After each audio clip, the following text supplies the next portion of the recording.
That makes me wimpy. Okay. I'd like to call this meeting together for the, call this meeting to order, excuse me, for the Public Works Committee for the City of Rapid City, South Dakota, on Tuesday, June 11th at 12:30 p.m. First order of business is roll call and determination of quorum. Shannon? Scott? Here. George? Drew? Here. Modrick? Here. Robert? Thank you. Next up is the adoption of the agenda. Move to approve. Moved by Modrick, second by Nordstrom. All in favor? Aye. Aye. Now it's time for general public comment, a time for members of the public to discuss or express concerns to the committee on any issue, not limited to items on the agenda. Action will not be taken at the meeting on any issue not on the agenda except by placement on the agenda by unanimous vote of the council members present. I have no slips. Is anybody here for general public comment?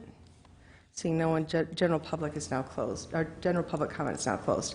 We go to consent items number 1 through 10. Public comment is now opened. I have no slips. Anybody wish to comment on those?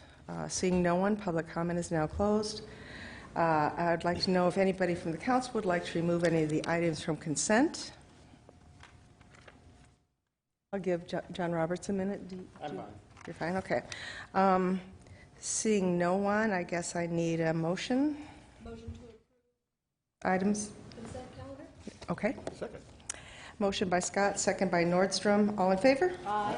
Consent calendar is approved. On to non-consent items, items 11 through 14. Public comment is now open, 11 through 14. I have no comment slips. It looks like no one wants to address those, so now it's up to members of the committee to talk about these items. So we'll go to items from engineering, number 11. A request from Yeshua LLC for variance to waive the requirement to install sidewalk per city ordinance 12.08.060 along Holiday Lane and install sidewalk in alternate location for the property located at 3808 Sheridan Lake Road, and recommendation is to approve. Move to approve. Motion by Modrick, second by Roberts to approve. All in favor? Aye. Motion is... In the queue. Oh, excuse me. I was rushing. Okay. Madam Scott. Thank you. Before we approve this, you know, sidewalks is one of those things that we've been concentrating on as a council for a long time. And so if I may just ask of Mr. Dale Tech to just explain why this variance is being recommended for approval by staff? That'd be a good idea. Thank you. Mr. Tech? First of all, I'd like to mention, oh wow, that's loud today. First of all, I'd like to mention they've agreed to put a sidewalk in an alternate location to help the pedestrian multimodal access in that area. As their property abuts Holiday Lane, there's a very steep drop-off that is protected by a guardrail. There is physically no place to put a sidewalk, nor will there ever be a connection on that side of the street to the east. That's the primary reason why staff recommended approval of this variance. And I think that was an important point to bring up. You know, as we have these sidewalk issues come before City Council, and some are recommended for a waiver and some are not, I think it's pertinent to note which ones aren't and why they're being considered as an exception. So thank you, Mr. Tech. Thank you, Chairwoman. Sorry I missed your calling in there. Oh, Richie Nordstrom. Add to the fun. Thank you, Madam Chair. If I may add on, I want to applaud the contractors or the developers of this area, to applaud them for coming up with this alternative for a sidewalk. It looks good, looks promising, so kudos to them. Thank you. Anybody else? Okay. It's been motioned and seconded. All in favor? Aye. All opposed? And the motion carries. We're on to number 12. Request from Renner and Associates for an exception to allow more than 40 dwelling units along Clarkson Road with only one access.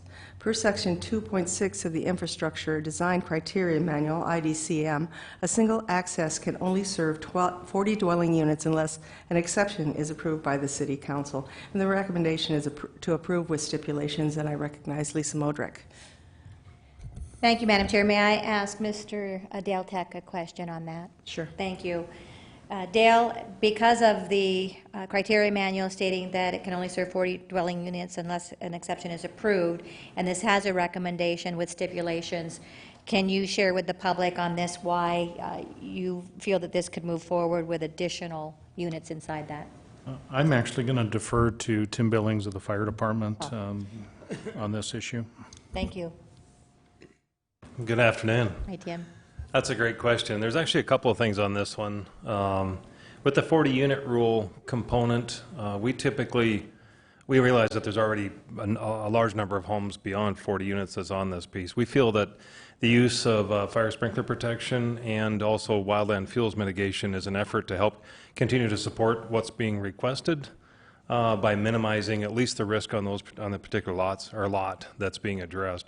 With those particular provisions in place, it would allow us to essentially defend in place or allow occupants to defend in place or ensure that their property is relatively fire resistant. And so that's really how we typically use to justify the added numbers on those. We found a way to say yes, really is what it amounts to.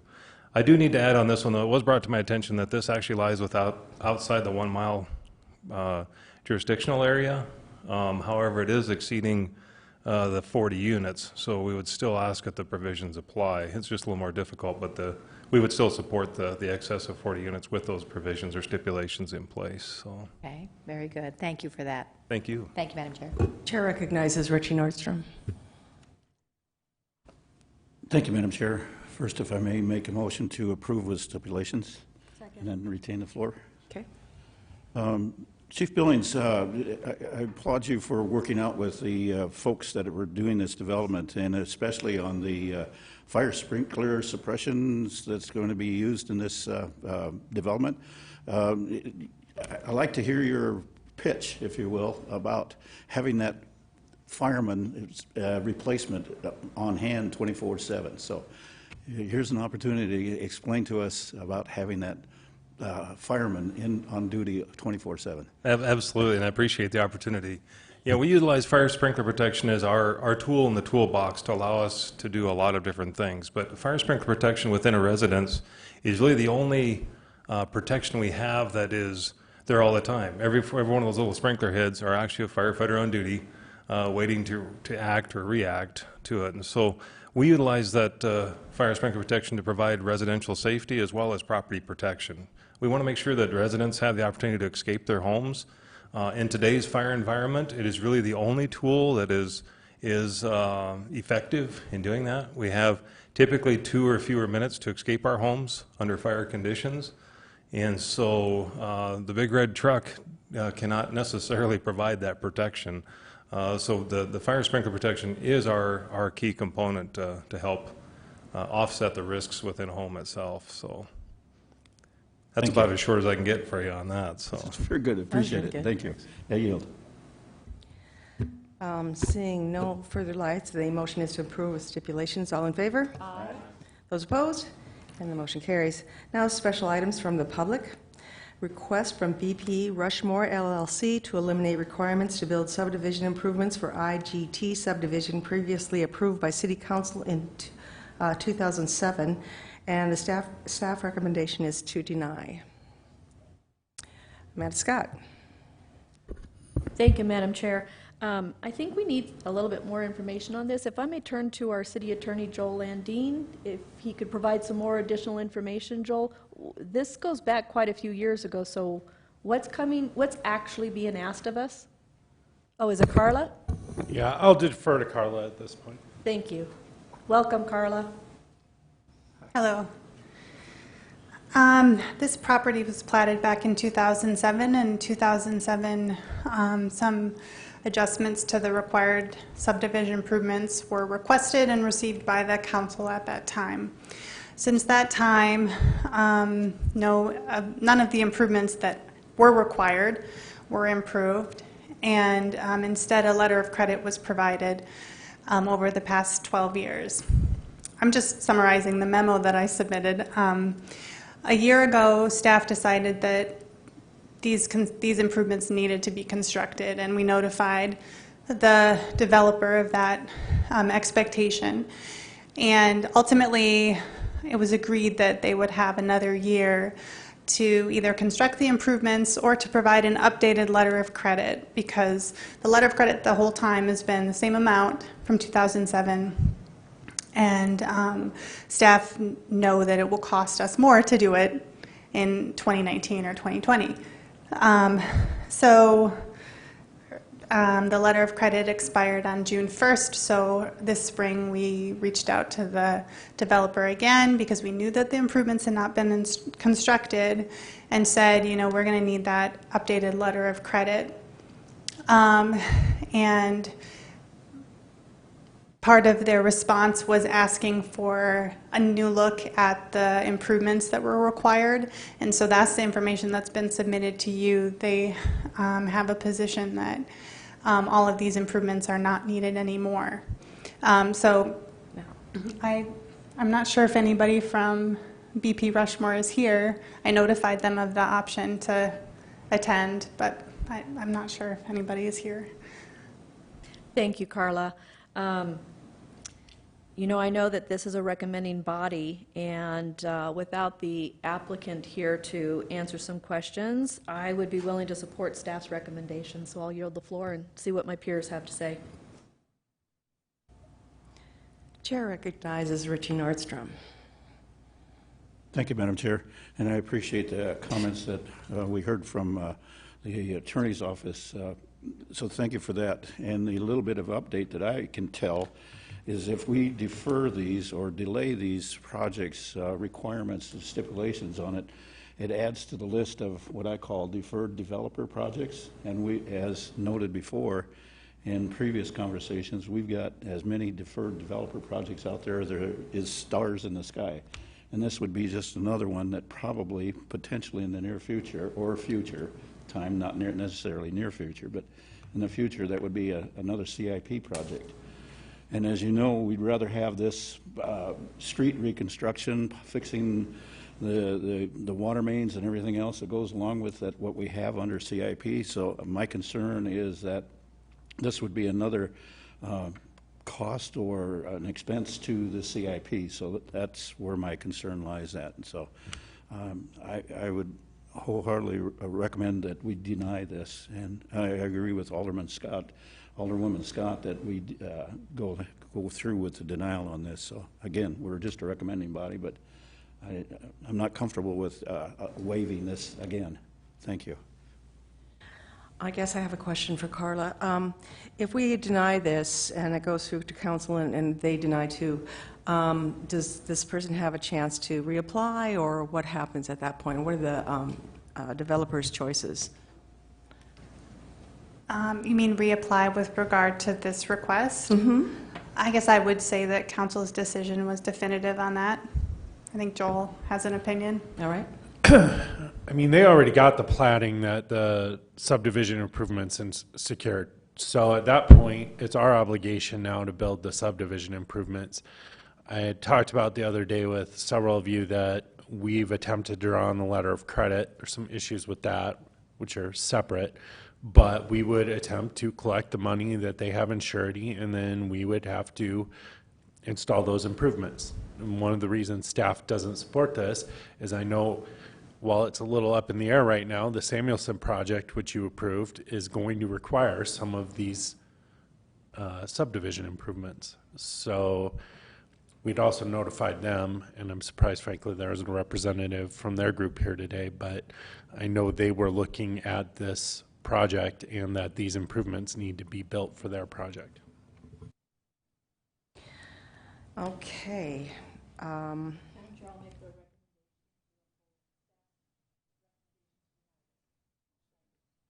Motion by Scott, second by Nordstrom to deny. All in favor? Aye. Motion passes. Brings us on to item number 14, a discussion of the trash collection alley pickup debacle that happened right before Election Day. And I think of it that way. Maybe some do not, but it certainly did affect me adversely. So since I brought this to the table, I guess I'll kind of kick it off and just say that The Saturday before election, I was called by several of my constituents to complain about the pickup of trash in their alleys that was going to be completely curtailed by June 17th. I thought the timing of this notice was extremely unfortunate, as my last card for the election hit at the same time. So a lot of these folks looked at, oh, they're going to stop our garbage collection in the alley. We have to somehow make it to the road, which for some of these homes is impossible, not only in my ward, but in all of the wards.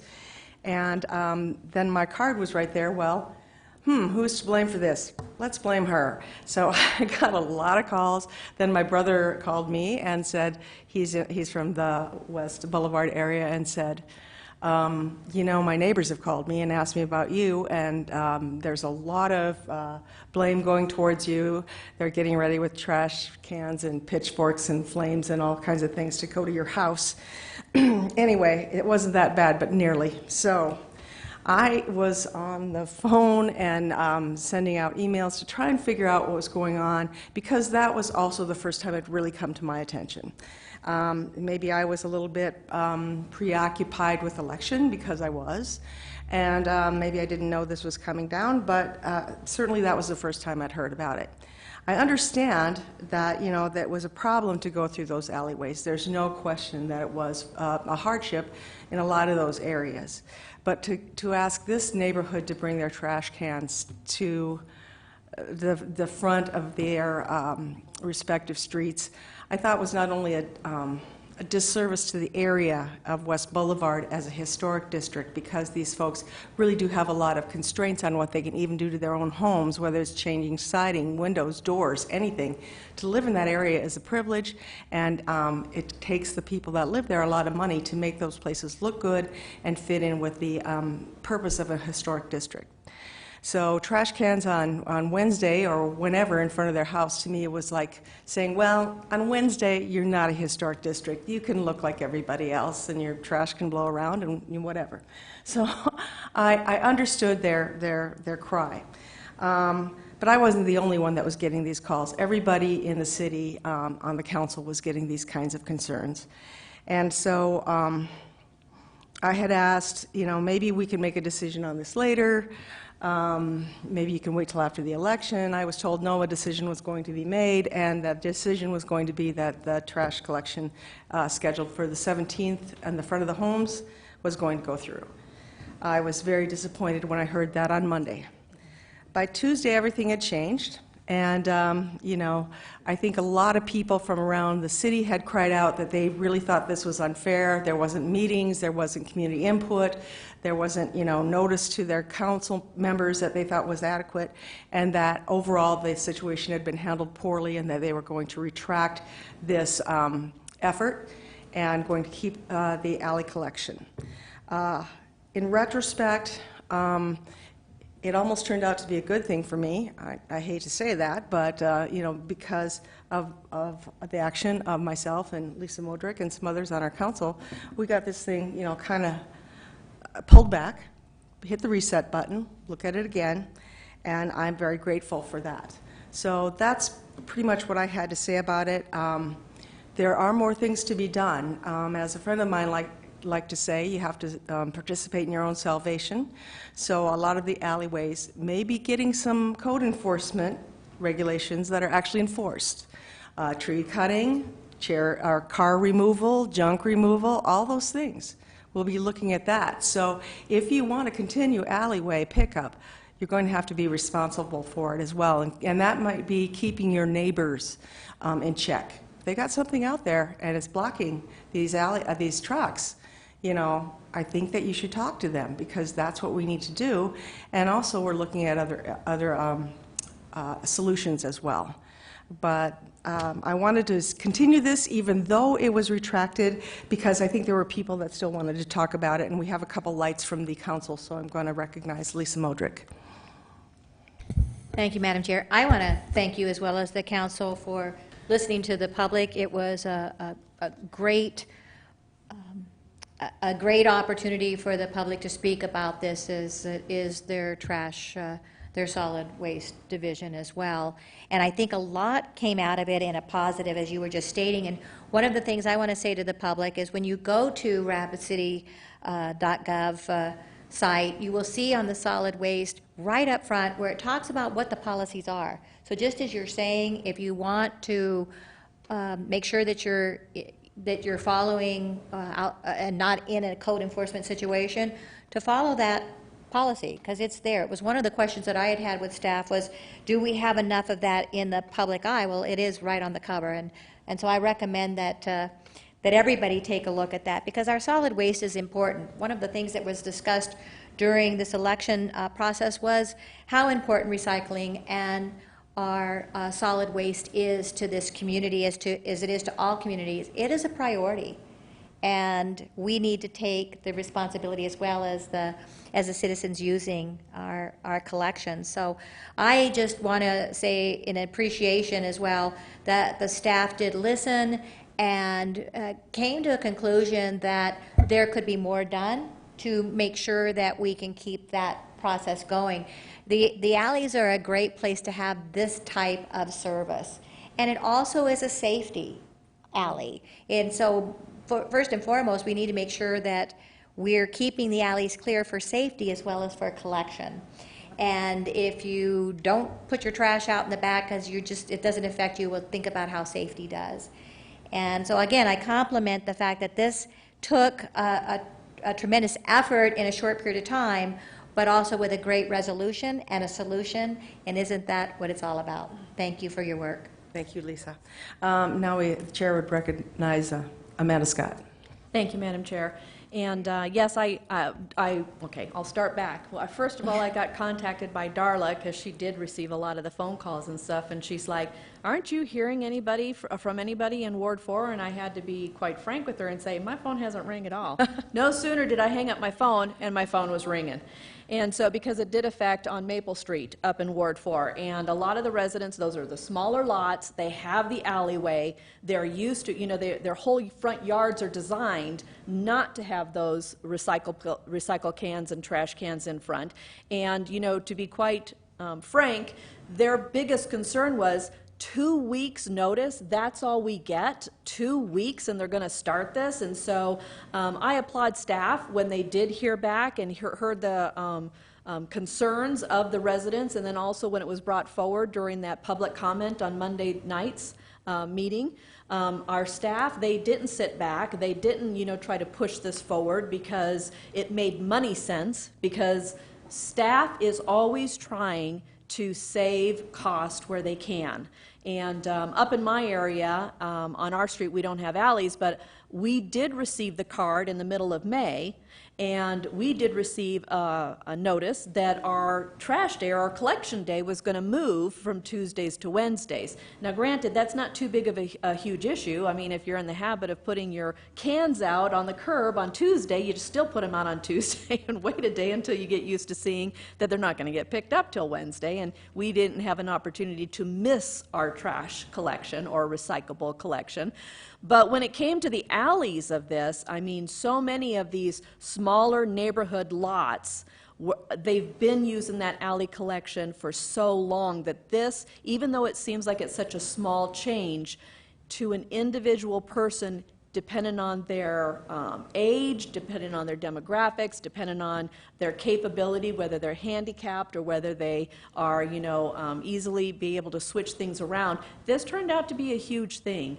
And so I know the City Council always reaches back out to staff, and we're more than willing to have staff come forward and present when they are working on changes. And I know we have a new manager out there, and Steve is really looking to see where he can save the city cost, and they're looking at the size of the trucks, and they're looking at, I think they were trying to go towards the larger sizes so that they could get through collection faster, but I think in the alleys, I think they may have to look at their fleet and retain a few of these smaller trucks just to make sure that we can still perform the service to our citizens where it makes sense. I know when Mount Rushmore was brought up, that's pretty busy street, and to hear that they wanted to, you know, take a day to pick up collection on a main thoroughfare, I was trying to just mentally picture how that was even going to work. So I'm glad staff listened to the public, listened to city council, and I do really want to congratulate staff for really seeing this as, let's take a step back, let's review this, and then I think we can take more time. And if they do have a recommendation to change any of the alley pickup, at least now we can bring it forward, have it discussed, take a look at it, and make sure that we can cover all those possible reasons or exceptions. Because I know staff, what we heard Monday when it first came out, is staff immediately was saying, well, we can take a look at individual exceptions. And yes, that is one solution, but if you end up with an exception, all of a sudden you do have a full alley that is being accepted from this new pickup. So I just want to make sure that staff gets the recognition also that they did recognize that they needed to slow down and take a look at this. So thank you. Thank you, Madam Chair. Thank you, Councilwoman Scott. Now Richie Nordstrom. Thank you, Madam Chair. I know there's a couple of staff members that are taking the blame for this, but don't worry about this to the staff. We'll get this fixed, and we'll try to do our best to help you out on making these corrections. And I just want to emphasize to the public and future council members that there's two things we do not mess with here within the city of Rapid City, and that's don't miss plowing snow off the streets in the wintertime. Don't miss that. Number two is don't mess with city's garbage throughout the entire city. So make sure you get the information shared with the public. I agree with a lot of the comments that were brought up here, and so I'm not going to try to repeat all of that, but the emphasis going back to the smaller trucks into the alleyways being utilized is a very good idea. I've seen those trucks used in the past. I was on those when I first started out with my career, and now if we have the opportunity, since technology has changed a little bit, there are arms on the back of those smaller trucks that can do the lifting of the garbage cans. So that is a potential use of the smaller trucks, but still remain mindful of the employee's safety as well, so we don't have the back injuries that we used to have. There was a considerable number of injuries, slips and falls, and back injuries was another issue during my time when I was doing that job. So, and again, I know there's some staff people that are taking the blame for this. Thank you for doing that, but let's see if we can't find some resolutions for moving forward. So with that, Madam Chair, I yield. Thank you. And John Roberts now has something to say. I was forced into it. No, you know, this was very interesting when it came up because I've been on the council for almost a decade, and I probably got more calls on this than I've had on anything. And like Amanda said, it just all happened at one time. In North Rapid, a lot of calls from people on Haynes Avenue and on Anamosa that were really concerned about it because of the amount of traffic. But then also a lot of the people that called me from there were concerned because of the fact that they were multi-family units. And the renters would be almost impossible to get them to drag the trash out to the road. And then also I got quite a few calls from West Boulevard because people in that area were concerned about the on-street parking and where are they going to actually put the trash cans. So I think there's just a ton of variables to this, and everybody that called was in a panic because they felt like they had no say in it. And, you know, that's unfortunate. That shouldn't happen. Something like this, you know, should have been talked about for months, you know, from staff and in front of the council, and, you know, and give the public input on this because every area of town is different. And there are so many different areas within these areas of town. You know, I mean, if, for example, you look at Haynes Avenue, the majority of the homes on Haynes itself now are duplexes. So you got multiple garbage cans, or in some cases there might be a threeplex or a fourplex. So, you know, and then you get off into a lot of the older part of North Rapid, And it's the same thing, multi-housing up there. And you know, one of the things that we don't want to end up with is all of a sudden you've got a renter that's had a property for sometimes decades, and now they're not taking the trash out. You're getting a bunch of trash in the back. It's blowing around. It's, you know, we've got that problem anyway with trash around town. So there's just so many variables to this that I'm glad that we put a halt to it because I think it would have had a lot of unintended consequences if we'd have done it. So anyway, I want to thank staff for halting this for now, and let's work through all the issues that we have. I think it's a good idea in certain areas. We're going to have to come up with a huge map of Rapid City of where it will work, where it won't work, and we're going to have to work around that. So anyway, thank you.